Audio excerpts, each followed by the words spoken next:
Ranking Member Pallone, you're recognized. Thank you, Chairwoman Fox and Ranking Member McGovern and members of the committee. It turns out that 2 weeks after millions of Americans got notifications that their health insurance premiums are skyrocketing, that Republicans don't want to talk about how much health care costs are rising on their watch or the millions of families who now won't be able to afford it. They also don't want to talk about the fact that President Trump seems to have known exactly what Jeffrey Epstein was up to on his island. So instead, during our first week back from the Republican shutdown, we're here to talk about two energy bills that serve absolutely no one except the fossil fuel industry. In fact, one of them will shoulder Americans with higher energy costs and make the affordability crisis even worse. I don't see the logic in this, but I'm happy to point out some facts. The price of natural gas, which millions of people use to cook and heat their homes, is 15% higher than it was a year ago. And just since President Trump took office, the price of electricity has gone up 11% nationwide. I think it's pretty clear that President Trump's promise to cut power bills in half is just a broken campaign promise. Our country has experienced a cost of living crisis that's now jeopardizing one of our most crucial necessities, the ability to heat and cool our homes. But tragically, these cost increases are just the beginning.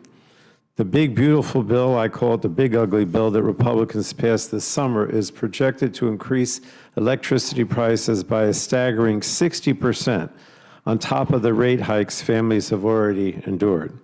Earlier this year, one industry coalition letter called the Republican bill the, quote, single largest nationwide utility bill increase in American history.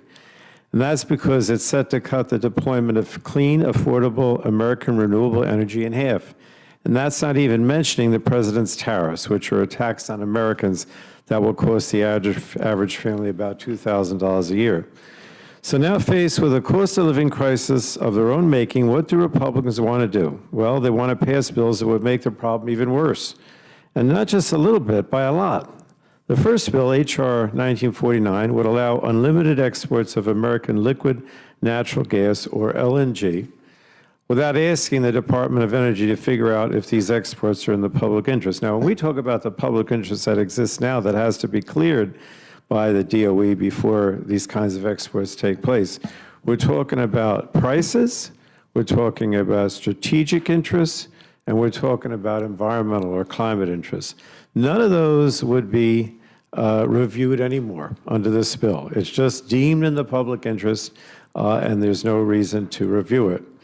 Last year, DOE found that unlimited exports of LNG would increase natural gas prices by over 30% and cost households well over $100 a year. It's just common sense, in my opinion, that sending more of our energy resources abroad will send energy prices skyrocketing here at home.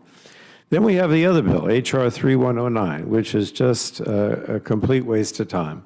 That bill directs the National Petroleum Council to write a report on the refinery industry. That's it, just a report.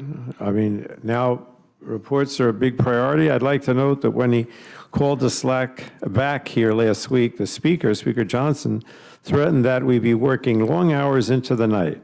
That's his quote, and this is his quote. We look forward to the government reopening this week so Congress can get back to our regular legislative business. We have a lot of business to do. Well, I agree with the Speaker. We've got a lot of business to do, but that is not what we're doing here. I mean, a lot of business is fixing the Republican healthcare crisis, addressing the rising cost of living, that's crushing our constituents. I just think it's ridiculous that, you know, after we're home for 7 weeks, the Republican leadership has brought us back to write on a bill that asked the National Petroleum Council for a study. So, Madam Chair, you know, I don't think this is serious. We need to work on solutions to drive costs down, not ignore them, or worse, send them skyrocketing further. And that's what these bills would do. And with that, I yield back, Madam Speaker.